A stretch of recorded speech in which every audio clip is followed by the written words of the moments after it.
we're doing the podcast because we want to be the #1 real estate agent podcast in the world. El mundo. El mundo. El mundo. El mundo. Okay. There's things that people are doing in different markets that we can essentially, that others just don't know. Like, I'll give you a perfect example. So there's one of our real estate clients is really great at agent-to-agent referrals. Okay. And a lot of people don't think about agent-to-agent referrals because they don't think about even marketing to other agents. We're obviously EXP agents and all these other companies that do a lot of recruiting. Real and EXP. They really focus on agent-to-agent referrals or agent-to-agent recruiting. But no matter what industry you're in, like, one of the best ways, in my opinion, and one of the fastest ways to actually build a referral business is agent-to-agent referrals. Sure. And you probably did that when you were in. Yeah. Yeah. I mean, I'm thinking about selling a rental property right now, and I called my buddy. Yeah. And he's going to get a referral fee for sending me to his broker if I list with them. Yeah.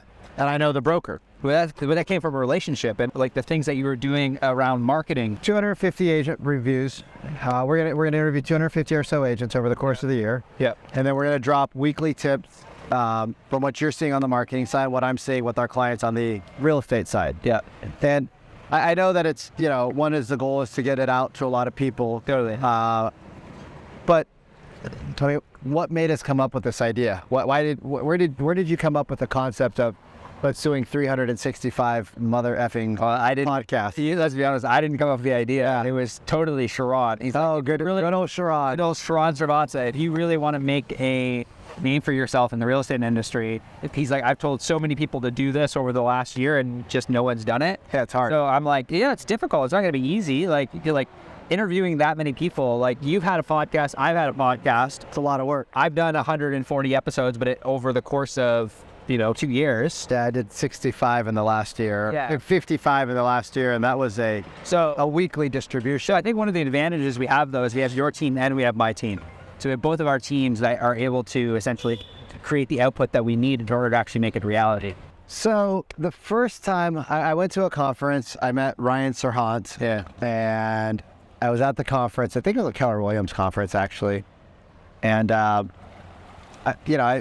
asked a bunch of people what they did to become successful. And a lot of people said, I hired a coach, I hired a real estate coach, I hired a business coach. And, I knew kind of what coaching was, but I didn't really understand what coaching was because I always had good managers and mentors. Me too. So they were coaches, but they weren't like coaches. Yeah. And so I didn't quite understand it. And I was working at this little dumpy brokerage where I had started to outsell the broker and the whole office. So I think I was at like $10 million and the office had done like $7 or $8 million combined. And I was, I was feeling stagnant. So I went to this conference and, everybody says, go hire a coach. So I went around and there was all these booths with coaches. I was like, oh, okay, these seem cool. And so I found, I came home and none of those coaches really resonated with me. Okay. So they all felt really cheesy, really salesy, and I'm like, that's not my style. Like, I'm not gimmicky, right? So I go home, type on the internet, real estate coaches, and I think I left my computer open, and my ex-wife saw it, and so she was like, "What is this?" Right? Because it's like $1,000 a month or some shit, $1,500 a month, which people think it's a lot of money, but when I had my cell phone stores, we were spending like $3,000 to $4,000 a month for advertising to make $150 profit on a sale. Yeah. So like the math is like so funny. People are like, I want to sell luxury real estate and make $30,000 commissions and $50,000 commissions. I'm like, but you're not willing to invest 10% back into yourself. You're not willing to do anything for it. So it never made sense to me that you could have so much upside if people wanted to have no downside, right? They don't want to invest into themselves.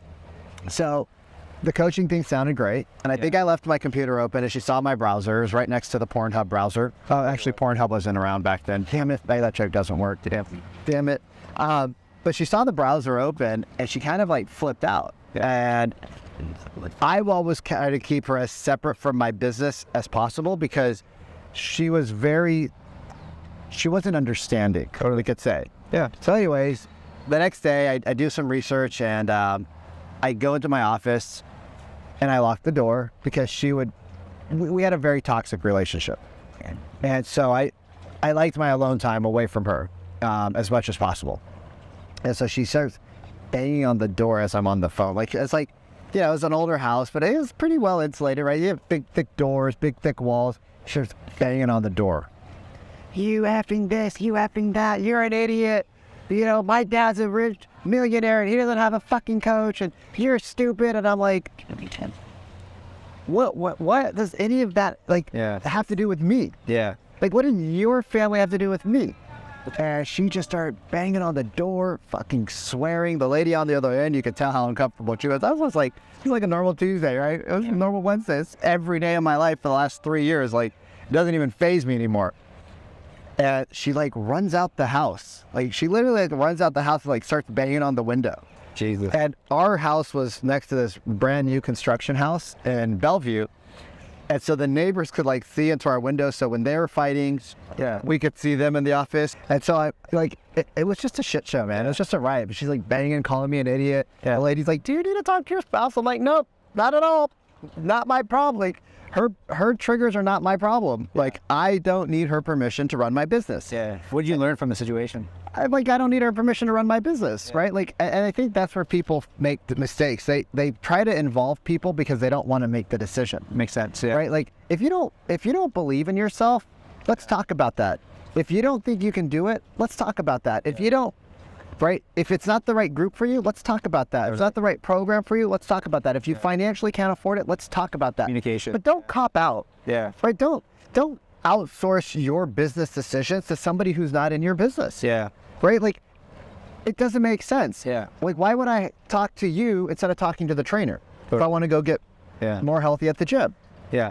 And so, I just got a kick out of the fact that I get a kick out of it when people are like, well, I have to talk to my spouse. I'm like, no, you don't. You don't need to talk to your spouse about anything. What we need to do is figure out what your true concerns are and ask better questions along the way. Yeah. Because if we ask great questions, we get the true answer. Yeah. But people don't know how to build emotional rapport. They don't know how to do level 5 listening. They don't know how to ask great questions. Yeah. And if you don't know how to do that with somebody like me, that's trying to help you, how are you going to do it for your clients? Yeah. But it's prior agreements. I think is the majority of the time, these conversations have already happened. It's for most of the time, your spouse already knows that you're struggling in business. Of course. It's not you most likely have already had this conversation, and you're already in your mind. But what happens a lot, and this can be applied back to real estate, so I'm really curious to kind of get your insight around when people are trying to make a decision on whether to sell their home. From a sales perspective or a real estate perspective, we often have to ask better questions in order to get down to the root of the issue, and often try to try to remind the person about the past agreements they made. But from a real estate perspective, how can a real estate agent can get a buyer or a seller, or maybe a couple, because generally the couples are making the decision around listing presentation. Sure. How can they get them to move faster? Especially if they, because most people, for the most part, will have a decision made that they're potentially going to sell their home. Sure. When you were in sales, how did you get people over the finish line faster? When you ask great questions, people always want to try to sell somebody. Yeah. Nobody wants to be bought or sold. People want to make decisions. They want to be educated. Yeah. They don't want to feel taken advantage of. A lot of people think that business is just about charging hard, right? I know you love the how-to content, but I don't think that the how-to content actually shares what business is about, because there's a certain synergy that we've created with each other in the last 2 weeks working together that a lot of people are missing out right now by saying they want to work from home. Yeah. And I've never in my entire life thought the work from home concept worked. Didn't work for me, and I don't think it works for salespeople. Yeah. And the reason I don't think it works for salespeople is because you need the energy around you, right? It's easy to fall off and slack. It's easy to not prospect. It's easy to not make your marketing videos. It's easy to say, oh, I'll do it tomorrow, right? But when you see other people doing it, when you hear other people doing it, and when you talk to other people, it forces you to level yourself up. Yeah. What do you think right now? Because there's a lot of real estate agents that I coach that love working from home and in isolation. What's your take on that? My take on that is live events change lives. Our mentor talks about this all the time. Live events change lives. I think that if you are going to work from home, you have to be very intentional about getting yourself around people that are inspired, excited, and grateful about life at least once a week. These are if you're a real estate agent, doing coffee meetings, doing network meetings, especially in a shifting market, you need to be out and about. You need to be tactical about your calendar. Maybe Monday and Tuesday, you work from home. But then Wednesday you do coffee meetings. Thursdays you do open houses, or like you do showings, whatever you want. Like you don't do open houses on Thursday. Yeah. Bro. Thursday, you know what I mean. I don't know what you mean. I heard what you say. Yeah. Thursdays you do prospecting. Right. And you actually... But you should prospect daily. You should prospect daily. You should prospect daily. What prospect with other people with 1 or 2 days a week. Exactly. Role playing, all those things. How often should people role play? I think people should role play every day. Right. So it's interesting to me that people watch professional sports or people watch professional songs or whatever, musicians, and the musician has a routine before they get on stage. The athlete has a routine before they get on the court, right? Kobe Bryant would go and warm up. Or he would be in the gym at like 3, 4 in the morning. And he would be working out, warming himself up. And if he saw somebody else doing it, he would out free throw practice them, right? Really?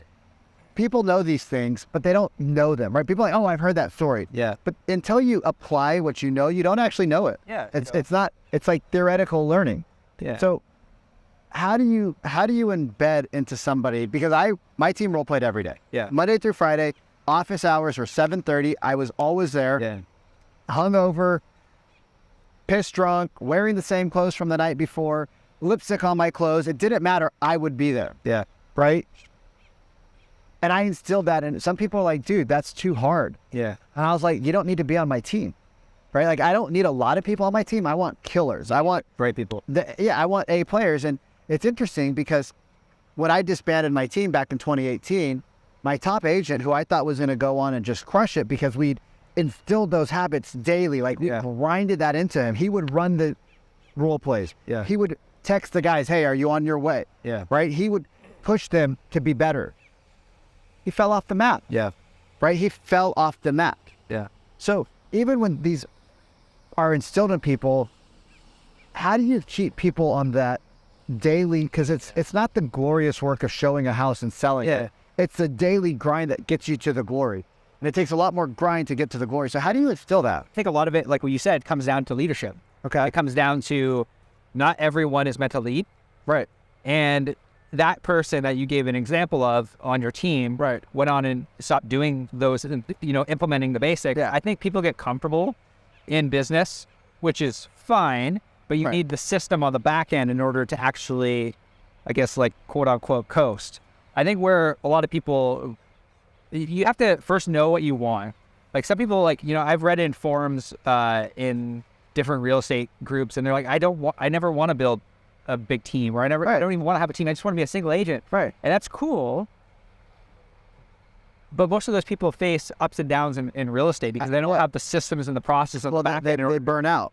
They don't have enough energy to deal with the clients and deal with the paperwork and deal with the, like real estate's fucking hard. Very difficult. Yeah. Like people don't think real estate's hard, but real estate's probably one of the most challenging things because you're meant to be the marketing, you're meant to be the admin, you're meant to be the opening door person, the closing door person. Your client calls you in the middle of the night. They don't know.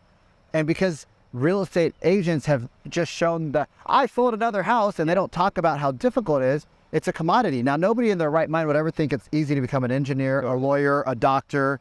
Yeah. Right? Nobody in their right mind thinks it's easy to go get a job at Google, but everybody's like, oh, real estate's so easy. And I'm like, shut the fuck up. No, it's not. Well, it's the difference between, I think, looking at yourself as a real estate salesperson and a real estate entrepreneur. I think they're two totally different. Business. Yeah, like a business owner. I think they're two totally different things, and it's like you have to identify what is important to you. Right. I look back at my commission sales reps days, and like when I was done, you're still a commission sales rep. I'm still a commission sales rep, but now I'm an entrepreneur. Right. Now I'm an entrepreneur, so it's like I carry a lot of the thought process after I leave. When I was commission sales rep, my focus was different. It's like when I walked into the door, I was going to kill it. I was going to be a killer. Cody the salesman. Cody the sales guy, but Cody the sales guy is different than Cody the entrepreneur today because Cody the entrepreneur is thinking about how can I get my team ahead? How can I develop them? How can I create this new product or this new service, or how can I make the service even better? Right. Where when you're a sales rep, you're focused on how can I actually get somebody over the finish line, or how can I essentially make more money today? That is the core focus. And I think there's a large difference between if you can get a real estate agent to shift their mentality towards like, I am running this business, they naturally over time are going to say, okay, maybe I need a buyer rep. Maybe I need a transaction coordinator. Maybe I need a showing agent. Maybe I need a VA that can do all the transaction coordination. Absolutely. So you think about business differently. Right. You look at yourself like a business owner versus a sales rep. And I think a lot of agents that are, go through the roller coaster ride of commission, they don't consciously thinking like ups and then the valley despair and then up and then the valley despair and then up and then the valley despair. But it's like what we talked about. It's like the entire thing you're focused on this month and inside of Real Estate Growth Academy is around building your database. Right. If they just had a really steady flow of leads on a consistent basis and they nurtured those leads, they would eliminate a lot of the battle they're facing when it comes to the ups and downs in real estate. Most people don't need more leads. They just need to call the ones that pick up their hand and say, hello. Yeah. Right. So the biggest challenge I found is people are scared of the phone. And I'm like, if you don't know what to say, of course you're going to be scared of the phone. Well, I don't like scripts. Okay. So then pick up your phone and just barf and diarrhea out your front and back end and just do something. But you got to do something. Yeah. Right. And most people just sit around, and then it's too late for them to do anything because it's like the person who was not taking care of their body in their 30s and then their 40s and then their 50s. And then they get to their 60s and they can't move and they're crippled, they're overweight, they're complaining, right? They're taking 16 pills. And it's like, how do I now get my 30s and 40s back where everybody's like, Vikram, why don't you live and eat sugar? And I'm like, because that's like not doing the daily tasks that I know I need to do. Like, I know that how I feel is going to be shitty the next day. And they're like, well, you need to live a little bit. I'm like, I did 100 miles on a bicycle last week. Yeah, that's living. What did you do? You sat on your couch and watched some fucking Netflix? Well, it's the same concept, right? Yeah, I think a lot of the concepts can be applied back to business is the wishful thinking. Right. It's like, hey, I'm just going to wake up in the morning. I'm going to expect my phone to ring. Like, Sharon says this all the time. It's Never does. No one wakes up in the morning thinking about how they can refer Vikram more business. It doesn't happen. No. Vikram needs to make the choice that he's going to prospect or he's going to listen back to his calls. Like, let's talk about that really quick. Which one? About listening back to your calls. Oh, because we were talking about game tapes the other day. Jeez, and if you apply a lot of what we talk about around like role playing, I think a lot of people think that they're better than they actually are. Oh, and if they were to just egotistical. And if they were real estate business is cocky, egotistical. But if they were to just listen to themselves back on tape, or they were listen to what they say to people, bad. And they would actually identify and isolate where the objection is coming from. So bad. They would be able to have better conversations. I think a lot of the conversations that aren't quote unquote happening or they're not good quality conversations is because they don't actually have a good conversation. So you were listening to a playback, right? We're sitting on the table. Live transfer playback. Yeah. So you're listening to a playback from one of your clients and the woman's talking to your ISA. She's got $1 million budget. She's ready to buy even in today's tumultuous. Not only that, let's preface the fact that the median in the area that she's looking at is $700,000. Right. So she has a $900,000 to $1 million budget. I don't even think. I mean, to me, I don't even care what the median is. The fact that it's $1 million house is $1 million house. But the agent didn't know the price point because he got transferred later on. Totally. But you got a live fish on the hook. Totally. And the fish says, "I don't want to be reeled in. I don't want to be reeled in." And the agent just dropped everything and let the fish go. He didn't even try because he was too busy talking over everybody. Totally. So when he got live transferred in, right, and I know this is a different situation because your program's different, but let's just use the example of if you pick up the phone and somebody says, "Oh, call me back later." Well, yeah, I can totally call you back later, but I got you on the phone now. Could I ask you a couple of quick questions? Totally. Right? If they picked up the phone, they have a couple of minutes now. And if he would have stopped and actually listened to the ISA, he would have realized that she's going into a meeting within 10 minutes later. Yeah, it's like I got a meeting in like 5-10 minutes. Yeah. So it'd be better if he calls me back later, but she had already initiated the live transfer. Totally. And I'm sitting there listening to you. And the funny thing is that I've talked to this guy and he's just a pompous prick. Right? He's and I was a pompous prick. I still kind of am pompous, right? Yeah. But I asked for feedback. Yeah. He never asked for feedback. And now instead of having somebody that he could have sat down at 4:30 and had an appointment with, like an in-person meeting, which created a bond and a likability and a trust factor and actually created a opportunity, he's now going to sit there and try to call the person back. And then what he's going to tell us is the system's broken. And I'm like, no, mofo, the system was perfectly designed You didn't take 3 seconds to shut your mouth and listen. Totally. And because you didn't do that, now you're going to chase the people down. You're not going to call them back at 4:30. 4:30 is a busy time in a real estate agent's life. So now you're going to stop your day to try to prospect at 4:30. You should already have appointments lined up at 4:30. Totally. But because he doesn't know what to say, right? Because he thinks he's so smart. Yeah. And it's not even the pompous agents like that. It's most real estate agents don't get trained, right? Yeah. Their brokerages are broken. And it's not their fault. It's not their It's fault. not their fault. Like, because when you come out of, like, you know, and you would know this, you come out of real estate school, I mean, I talk to all the agents I talk to, they're like, even when they join a brokerage, even when they join good brokerages, Right. they're still like, they still are learning from people that have never sat across the table. Yeah. Which is the whole reason you and I partnered together. You know, I'm a marketer. I've never sat across the table from an actual person. Right. Like, I don't do the sales training. You do the sales training. You have done the thing that we're teaching people how to do. And I teach the marketing side of what we do because I've actually done the thing that we want to do. Right. So it's just really interesting. Well, the real estate industry is not built for longevity. It's built for membership. Yeah. Everything's about, let's get the next person in the door. Let's sell them on the next class. Let's get them into the MLS. Let's get them into Realtor Association, right? And we just churn them and we make it so easy that they don't have longevity. Totally. To become a hairdresser, right, a stylist, an esthetician, and this is cutting somebody's hair, not helping somebody with their biggest financial decision. Now, I'm not saying people's appearance isn't important, but when I think about, like, the guy who cut my hair last week, he didn't do a really great, he didn't blend it in the way that I like. Yeah. So now I have to wear it a different style. Yeah. Cool. 3 weeks, 2 weeks, 4 weeks, my hair will be back to normal. Totally. But if I buy a house that has a major problem that costs me $15, $20, $30, $40, $50, $100,000, because my real estate agent didn't understand what they were doing. Totally. I don't have the money to pay for that. Totally.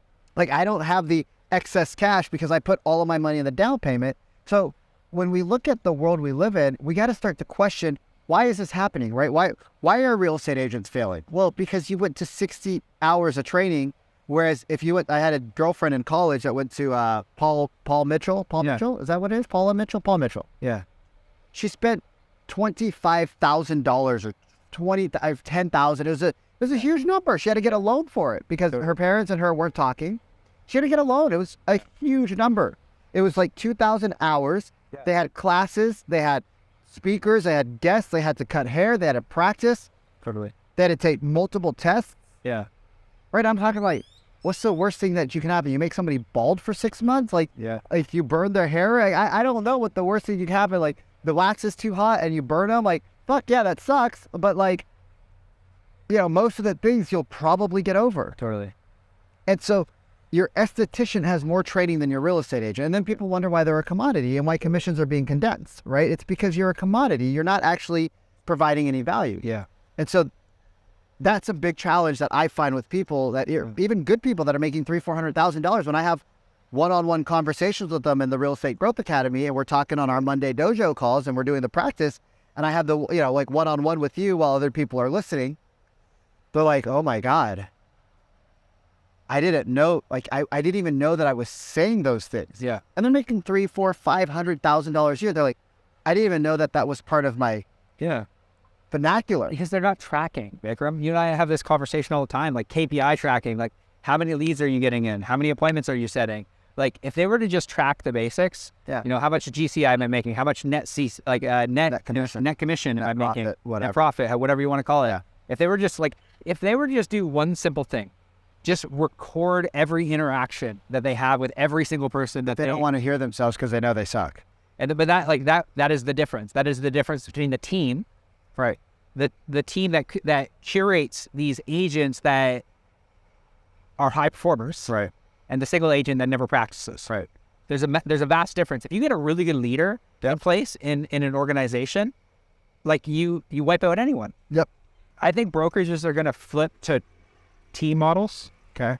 Because you look at companies like Real, EXP, changing. My buddy DJ and Lindsay team. Yeah. It's essentially a brokerage team Totally. with only one other person Yeah. that's allowed to build a team within their brokerage. So Totally. that's because they started when they basically started their team. But it's a full-blown 150-person, $2 billion a year business, but it's all their team. Totally.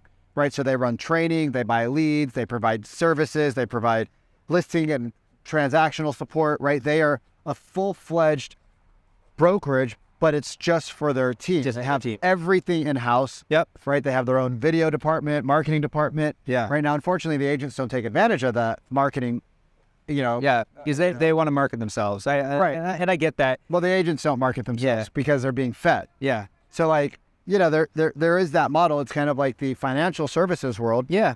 where you have to become a junior associate to be a senior associate. Well, there's more regulations in the financial services space than there is in the real estate space. It's crazy. It is crazy. Crazy. But, like, People say that's your biggest investment, but they treat it like it's nothing. I think that when you look at the different models that are coming out right now, I think that there's just more options, and I think that brand at the end of the day, I don't know necessarily if the single agent model will go away. I just think I think it's going to just be harder. Totally, but I think that naturally, like these businesses, like we were having a conversation with Glenda Baker, like she's leveraged herself to only work with people that she wants to work with. Right. I think agents get it backwards. They're like, okay, I only want to be a listing agent now. It's crazy. It's like, but you haven't even mastered your buyers. Right. It's crazy. You're only doing 10 transactions a year. Yeah. And you're saying now you're only a listing agent, but you've only done two listings in the last year. So it's like you can shift your focus, but you can't like. This is and that's where I think like solo agents, if they have to think about, do I want to grow a bigger business? Like, do I want to actually be a real estate business owner, or do I want to be a real estate sales rep? I think that there is a little bit more safety in longevity in the team model, because again, like you're buying, like when you have somebody on your team, you're buying back time. Yeah. I have more leverage in my business because I have more people. Right. So if I decide to take a week off, yes, I'm gonna refute that, because the challenge again is that you have to learn how to hire. You have to learn how to train. Yeah. Right. You have to learn how to fire and let go of people, because people typically hire the people that are like them. Yep. Which then they don't want to fire them. Totally. And like we're here with my team right now doing this recordings. We had a big blowout. Yeah. Like we had a big blowout, and it was crazy. And at dinner last night, they were like, we didn't know if we were gonna like you or not, because it's the first time we met. Yeah. And like that's just part of business. Like you are going to rub people, but if you do it the right way, right, and you realize, okay, these are the situations that happen. I was sick for a week. Yeah. New employees, new team members, traveling for 2 weeks. Yeah. There's a lot of chaos because they want to do it. Like when you hire good people, they want to do a great job. Totally. And so they're like, well, hey, we're trying to do a good job for you, Vikram, but you're not around. You need to recognize when you need to say sorry to your team.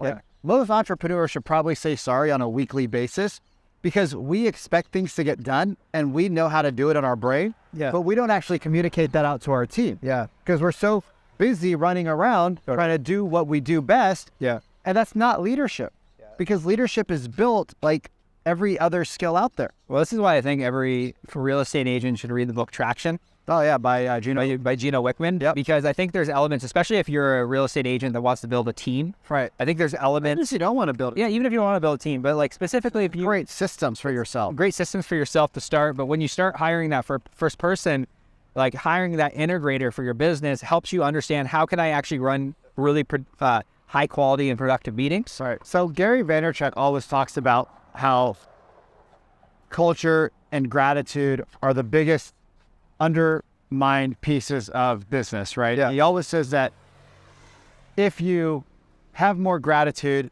if you build a culture, if you put your people first, your business will thrive and survive anything, because your people will take care of you. Yep. I was listening to a podcast with Alex Hormozy where he talks about lessons from a billionaire. Yeah. And he talks about the same thing. He says, the billionaire said it's not about one of the lessons he said was you have to let go. If you want to grow to $1 billion, he says, it's not about getting to $1 billion. It's about letting other people make decisions and take over. It's developing other people. And I think I've struggled with that as an entrepreneur.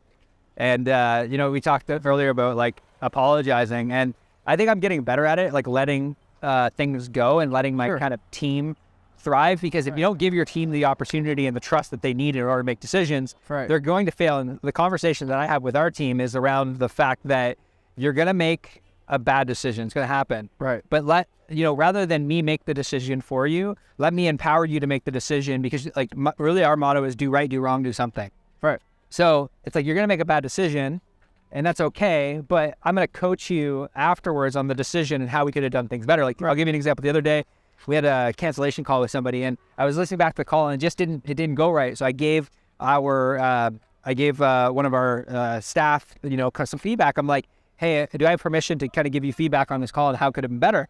He said, absolutely. So I gave him kind of 3 points on how he could have like positioned the call better, and he was super grateful. But like, I let him do the thing. He needs to fail in order to get better. And sometimes too, like, I think early on in my entrepreneurial career, I really struggle with that. Like, we're not being able to give people the license to fail. Right. I feel like I'm getting better at it, but I think that a lot of leaders just struggle with giving people an opportunity to make a decision.